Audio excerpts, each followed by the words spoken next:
다윗의 일생일대의 소원은 하나님을 위해서 성전을 건축하는 것이었습니다.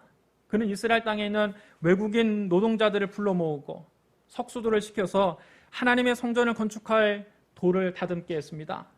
그는 또 대문에 문짝에 쓸 못과 꺽쇠를 만들 철을 무게를 잴 수 없을 만큼 준비하고 놋도 무게를 달 수 없을 만큼 많이 준비해 놓았습니다. 백향목도 셀 수 없을 만큼 준비했습니다. 이 백향목은 시돈 사람과 두로 사람이 다윗에게 운반해 온 것입니다. 다윗이 혼잣말로 말했습니다. 내 아들 솔로몬은 아직 어리고 미숙하고 여호와를 위하여 건축할 성전은 극히 웅장하여 만국의 명성과 영광이 있게 하여야 할지라. 그러므로 내가 이제 그것을 위하여 준비하리라.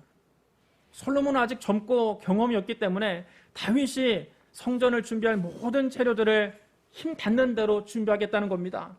다윗이 죽기 전에 마지막으로 심혈을 기울였던 사업은 바로 이렇게 성전을 건축하는 것을 준비하는 것이었습니다. 필생의 수건이었습니다.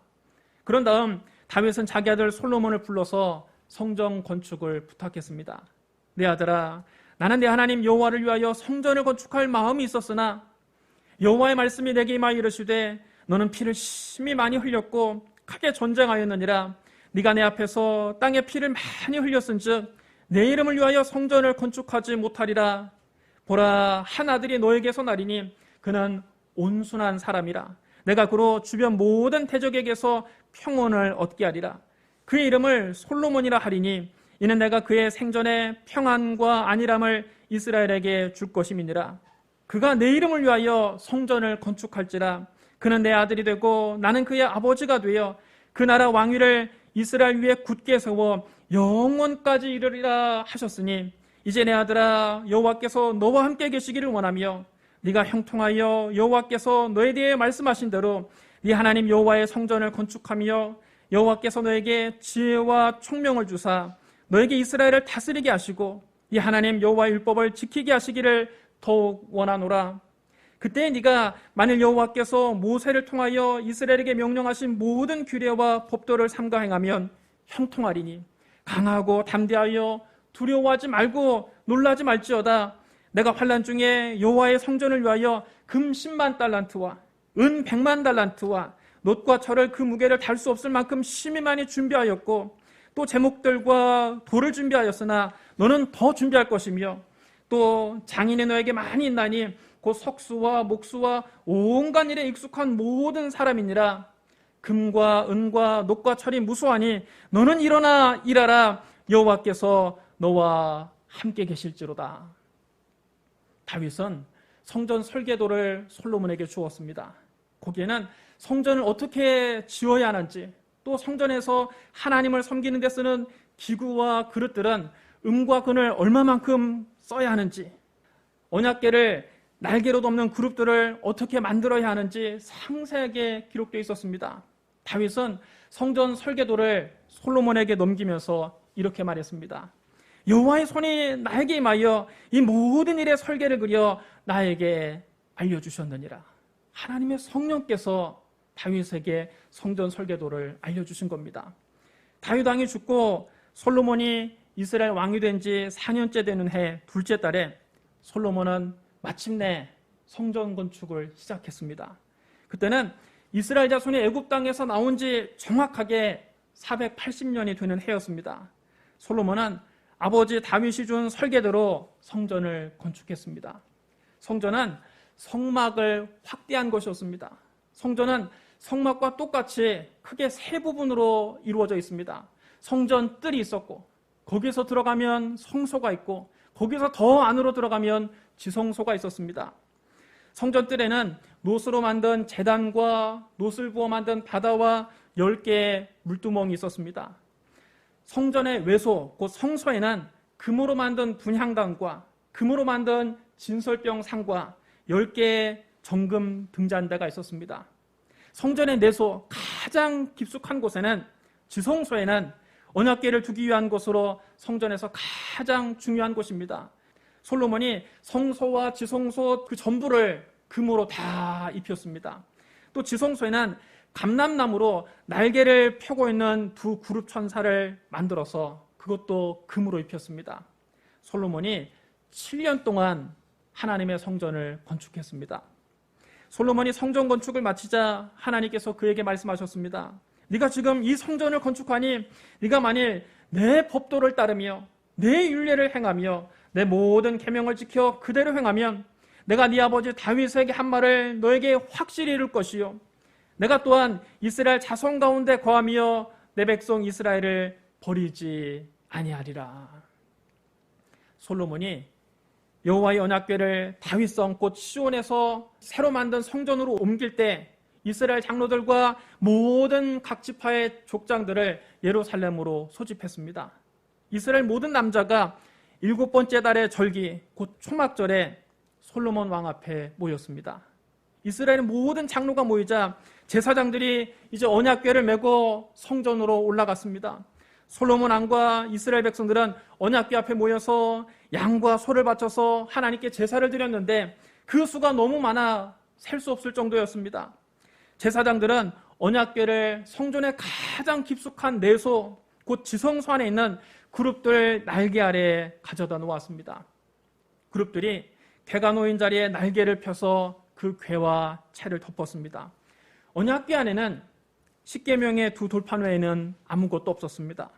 이 두 돌판은 이스라엘 자손의 애굽 땅에서 나온 뒤에 하나님께서 호렙산 곧 신의 산에서 그들과 언약을 맺으실 때에 모세가 거기에 넣어놓은 것입니다. 제사장들이 성소에서 나올 때 구름이 여호와의 성전에 가득했습니다. 그 구름 때문에 제사장들이 직무를 수행할 수 없을 지경이었습니다. 구름은 하나님의 임재를 상징합니다. 여호와의 영광이 그 성전에 가득했습니다. 열왕기상 8장 11절에 이렇게 기록되어 있습니다. 제사장이 그 구름으로 말미암아 능히 서서 섬기지 못하였으니 이는 여호와의 영광이 여호와의 성전에 가득함이었더라. 여호와의 영광이 가득한 성전은 우리 주 예수 그리스도의 모형입니다. 성전의 모든 기구가 사실은 다 예수 그리스도를 가리키고 있습니다. 성전 뜰에서 우리가 가장 먼저 볼 수 있는 것이 제단입니다. 제단은 놋으로 만들었기 때문에 놋제단이라고도 하고 하나님께 번제를 드리는 제단이었으므로 번제단이라고도 부릅니다. 구약시대에는 백성들이 죄를 지으면 짐승을 데리고 제사장을 찾아옵니다. 자기 집에서 기른 양을 끌고서 제사장을 찾아오는 것입니다. 그럼 제사장이 그 죄를 지은 사람에게 짐승의 머리에 손을 얹으라고 합니다. 그렇게 함으로써 그 사람의 죄가 짐승에게로 다 옮겨가는 것입니다. 그 다음 그 짐승을 잡아서 그 피를 제단 사방에 뿌리고 짐승의 몸은 제단 위에 올려놓고 불로 태워서 하나님께 제사를 드리는 것입니다. 왜 꼭 짐승이 죽어야만 합니까? 왜 꼭 짐승이 피를 흘려야만 합니까? 그것은 죄의 삭은 사망이기 때문입니다.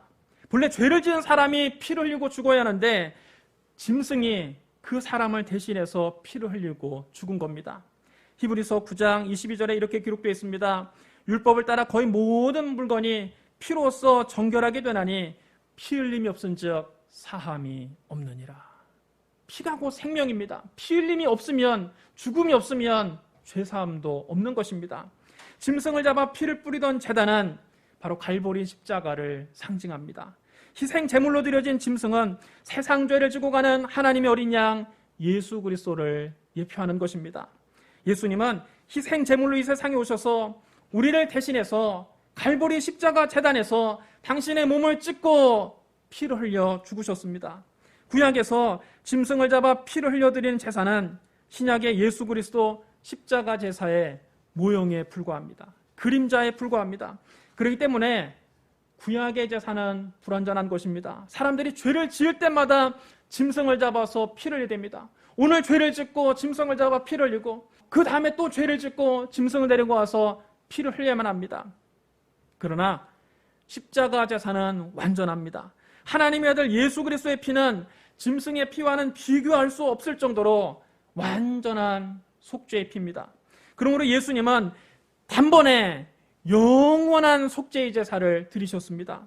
예수님은 갈보리 십자가 제단에서 단 한 번의 제사로 우리의 모든 죄값을 다 갚아버리셨습니다. 히브리서 9장 11절로 12절에 이렇게 말씀합니다. 그리스도께서는 장래 좋은 일에 대제사장으로서 손으로 짓지 아니한 것 곧 이 창조에 속하지 아니한 더 크고 온전한 장막으로 말미암아 염소와 송아지의 피로 하지 아니하고 오직 자기 피로 영원한 속죄를 이루사 단번에 성소에 들어가셨느니라. 이제 우리는 예수 그리스도의 피를 의지해서 하나님이 계신 지성소에 담대히 나아갈 수 있는 것입니다. 놋을 부어 만든 바다는 약 44,000리터의 물을 담아놓은 큰 물탱크입니다.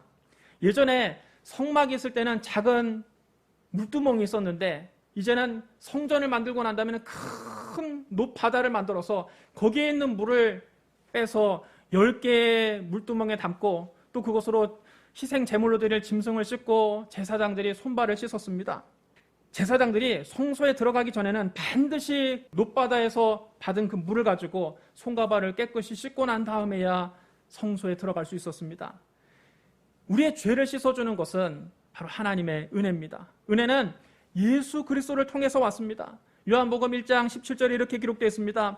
율법은 모세로 말미암아 주어진 것이요 은혜와 진리는 예수 그리스도로 말미암아 온 것이라. 인간의 죄를 씻어주실 분은 오직 예수 그리스도뿐입니다. 나의 죄를 씻기는 예수의 피밖에 없습니다.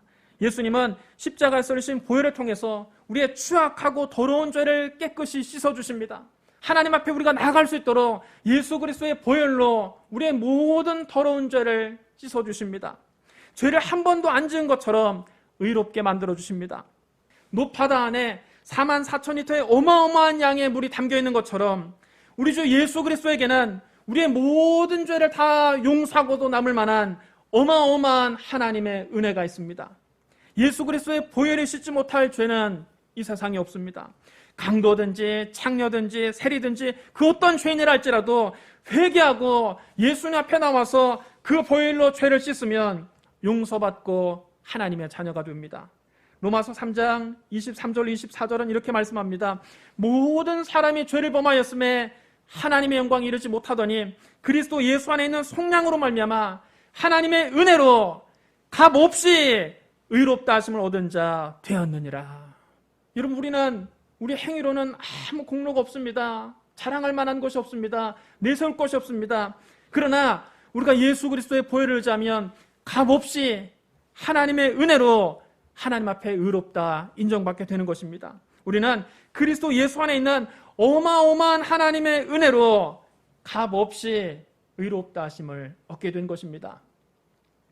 그 다음 우리가 성소 안으로 들어가면 성소 안을 환하게 비춰주는 등잔대를 볼 수 있습니다. 금으로 만든 등잔대들이 있는데 이 등잔대는 참 빛이신 예수 그리스도를 상징합니다.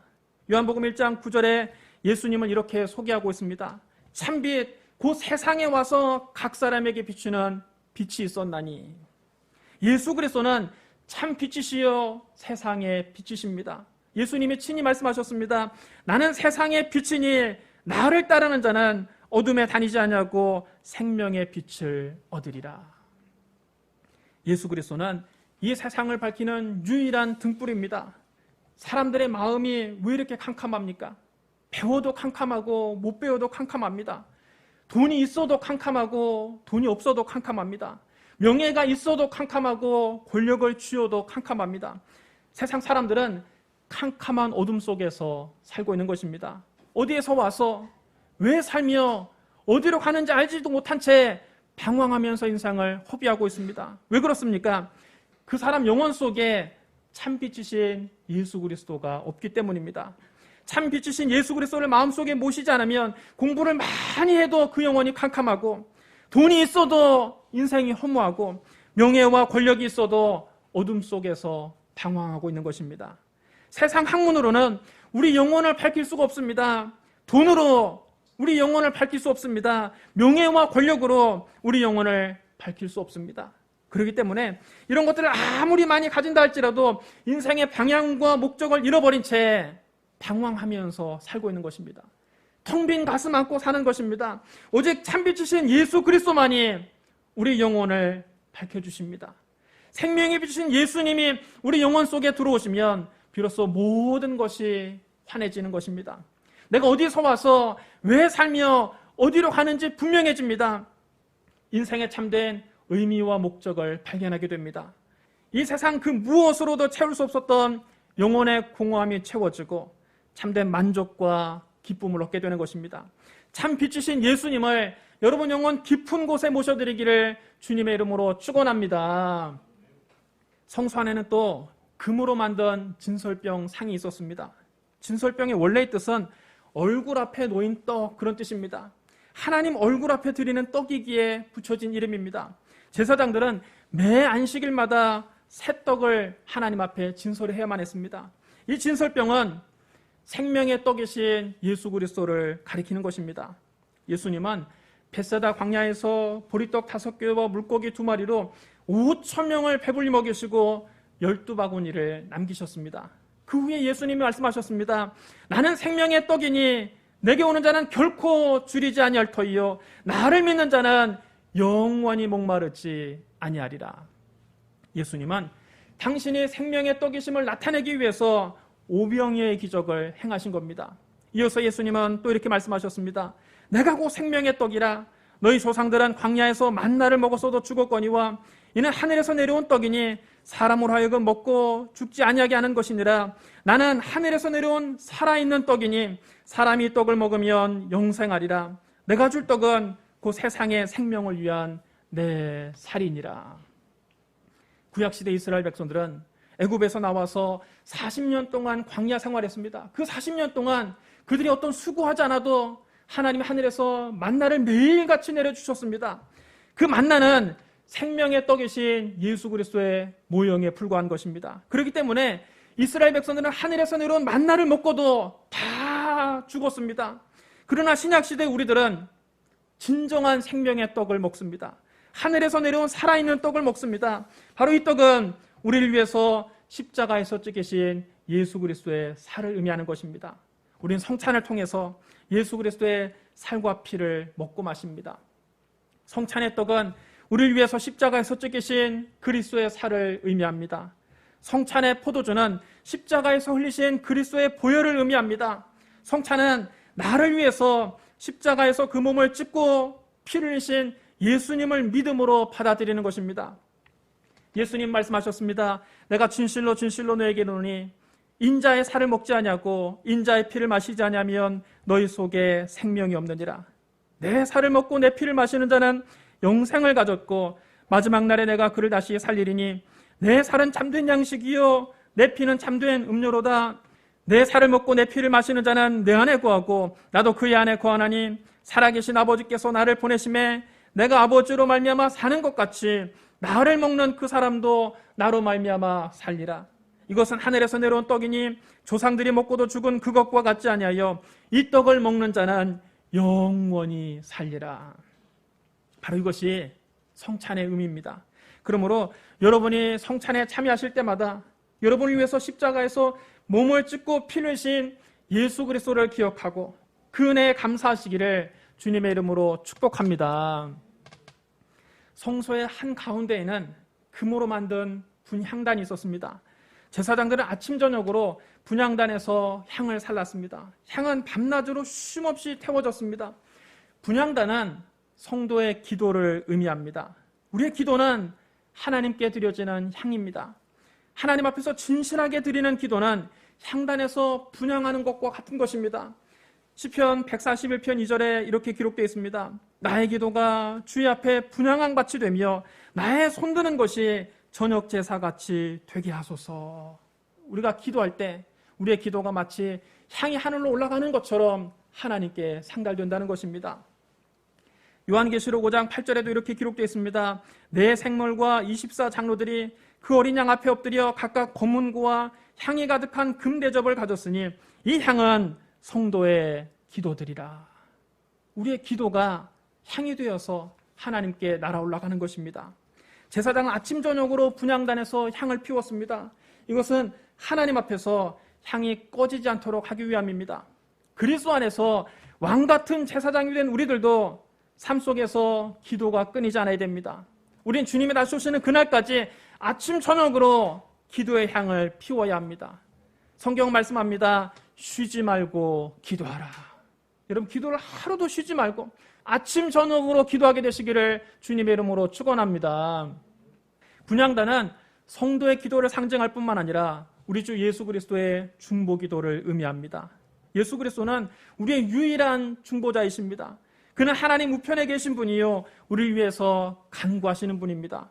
부활하시고 승천하신 예수님은 지금 하나님 보좌 우편에 앉아 계시면서 우리를 위해서 지금도 밤낮으로 기도하고 계십니다.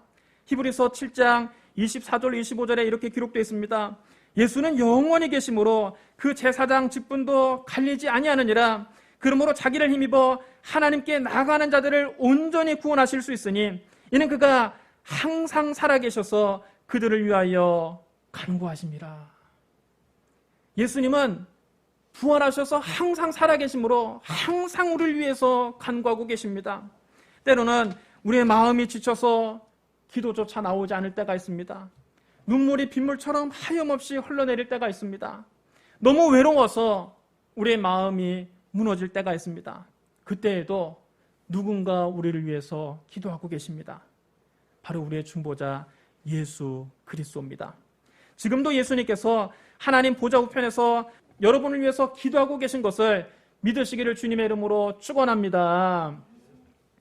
이제 지성소에 들어가면, 성전의 가장 깊숙한 내소 지성소에 들어가면 거기에는 언약궤가 있습니다.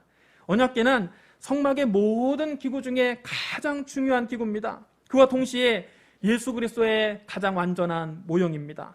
언약궤는 조각목으로 만들었고 안과 밖을 모두 다 금으로 둘러 입혔습니다. 이것은 예수님의 인성과 신성을 잘 설명해 줍니다. 조각목은 아카시아 나무를 말합니다. 거친 아카시아 나무는 그리스도의 완전한 인성을 상징합니다. 그 나무를 덮고 있는 순금은 그리스도의 영원한 신성을 상징합니다. 그러므로 예수님은 완전한 사람이시며 완전한 하나님으로 이 세상에 오셨습니다. 예수님은 완전한 사람으로서 우리와 똑같이 먹기도 하셨고 주무시기도 하셨고 때로는 울기도 하셨습니다.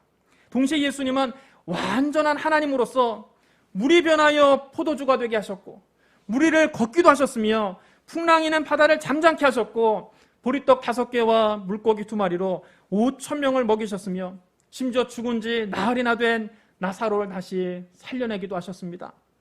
예수님은 완전한 사람이시며 완전한 하나님이십니다. 또 언약궤 안에는 십계명의 2 돌판이 있었습니다. 십계명의 2 돌판은 말씀이신 예수 그리스도를 상징합니다. 말씀이 곧 예수 그리스도입니다. 요한복음 1장 1절에 이렇게 기록되어 있습니다. 태초에 말씀이 계시니라. 이 말씀이 하나님과 함께 계셨으니 이 말씀은 곧 하나님이시니라. 말씀이 곧 하나님이시요 말씀이 곧 예수 그리스도입니다. 그런데 여러분, 요한복음 1장 14절에 이렇게 기록되어 있습니다. 이 말씀을 잘 들어보십시오. 말씀이 육신이 되어 우리 가운데 거하심에 우리가 그의 영광을 보니 아버지의 독생자의 영광이요 은혜와 진리가 충만하더라. 그러므로 여러분, 예수 그리스도가 아버지 하나님의 영광이 가득한 참 성전입니다. 솔로몬이 성전을 완공하고 난 다음 그곳에 언약궤를 모셔두었을 때 하나님의 영광이 충만했던 것처럼 그 하나님의 영광이 가장 충만한 곳이 어디냐? 바로 예수 그리스도입니다. 신약시대 예수님께서 유월절을 지키기 위해서 예루살렘에 오셨을 때입니다. 주님이 성전에 들어가 봤더니 그 안에는 돈을 바꿔주는 사람, 비둘기 파는 사람, 양이나 염소를 파는 사람들이 좋은 자리를 다 차지하고 장사를 하고 있었습니다. 한쪽에서는 돈을 바꾸라고 고함을 지르고 또 한쪽에서는 짐승들이 울고 성전이 야단법석이었습니다. 정작 기도를 하러 온 사람들은 자리를 잡을 데가 없어서 저 구석에서 3, 4, 5 모여서 조용히 기도를 하고 있었습니다. 하나님의 성전이 완전히 장사꾼들의 장터가 되고 말았습니다. 예수님께서 노끈으로 채찍을 만들어서 양과 소를 다 성전에서 내쫓으시고 돈 바꾸는 사람들의 돈을 땅에 쏟아버리시고 그들의 상을 뒤엎으셨습니다.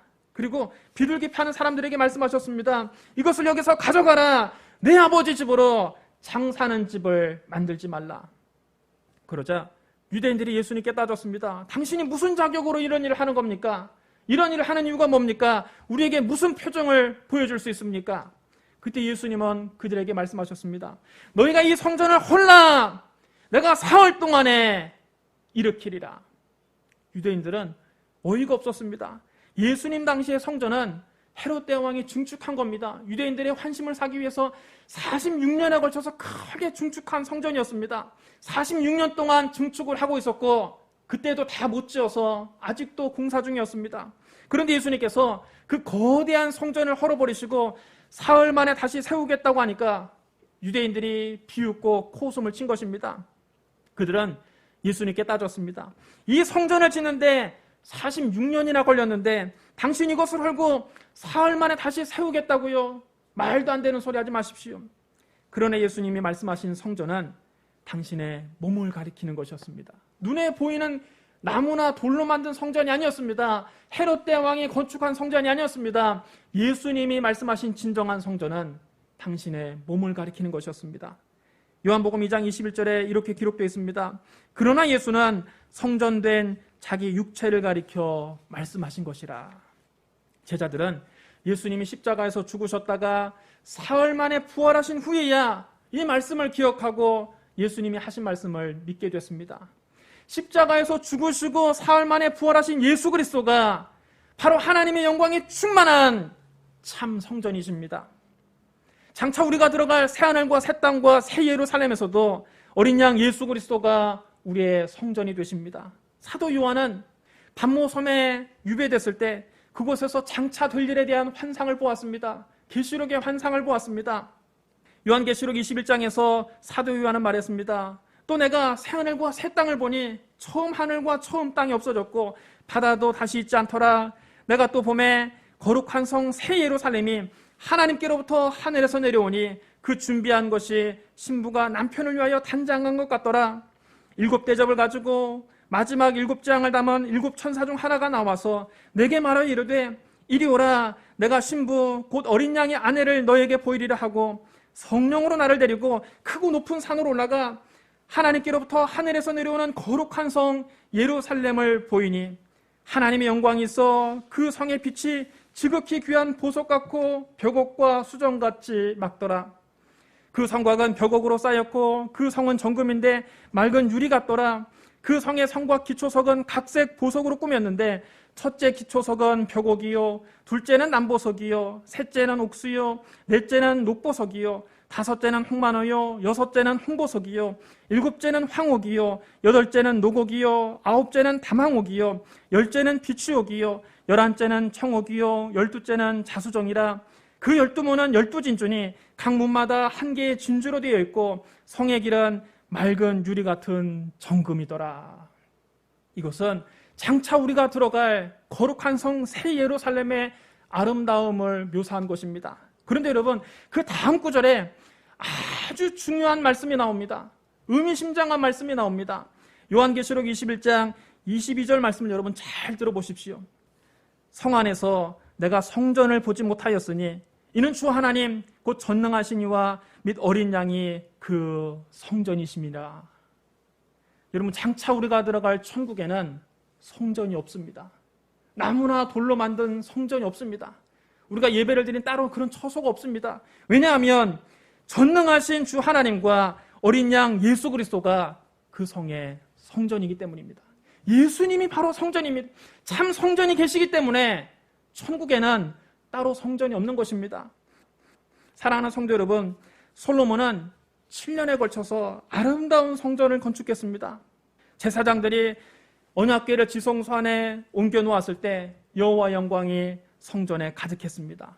하지만 솔로몬 성전은 예수 그리스도의 모형에 불과한 것입니다. 그림자에 불과한 것입니다. 십자가에서 죽으시고 사흘 만에 부활하신 예수 그리스도가 바로 하나님의 영광이 가득한 참 성전이십니다. 예수 그리스도 안에 은혜와 진리가 충만합니다. 장차 우리가 들어갈 거룩한 성 새 예루살렘에서는 우리가 성전을 볼 수가 없습니다. 어린 양 예수 그리스도가 바로 하나님의 영광이 가득한 참 성전이기 때문입니다. 실체가 있기 때문에 이제 그림자는 더 이상 필요 없는 것입니다. 그러므로 우리는 눈에 보이는 건물보다 참 성전이신 예수 그리스도께 주목해야 됩니다. 나무나 돌로 만든 건물에 주목하지 말고 웅장한 예배당 건물에 주목하지 말고 참 성전이신 예수 그리스도에 주목해야 됩니다. 우리의 시선이 항상 예수님께 가 있어야 됩니다. 우리의 시선이 항상 예수님께 고정되어 있어야 됩니다. 오직 예수 그리스도를 바라보고 예수 그리스도를 믿고 예수 그리스도를 의지하고 예수 그리스도만 따라가야 됩니다. 참 성전이신 예수님 이름으로 모이고 예수님 이름을 찬양하고 예수님 이름으로 하나님 앞에 나아가고 예수님 이름으로 기도하는 저와 여러분이 되시기를 주님의 이름으로 축원합니다. 우리 기도하겠습니다. 사랑이 많으시고 거룩하신 하나님 아버지, 우리에게 독생자 예수 그리스도를 보내주시니 감사합니다. 십자가에 못 박혀 죽으시고 장사한 지 사흘 만에 죽은 자 가운데서 다시 살아나신 예수 그리스도가 우리의 참 성전이심을 고백합니다. 오직 예수 그리스도를 바라보고 오직 예수 그리스도를 믿고 오직 예수 그리스도를 의지하고 오직 예수 그리스도만 따라갑니다. 예수 그리스도를 통해서 주시는 은혜와 진리가 우리 안에 충만하게 하여 주시옵소서. 주님, 날마다 우리 가운데 함께하여 주시옵소서. 예수님 이름으로 감사하며 기도드리옵나이다. 아멘.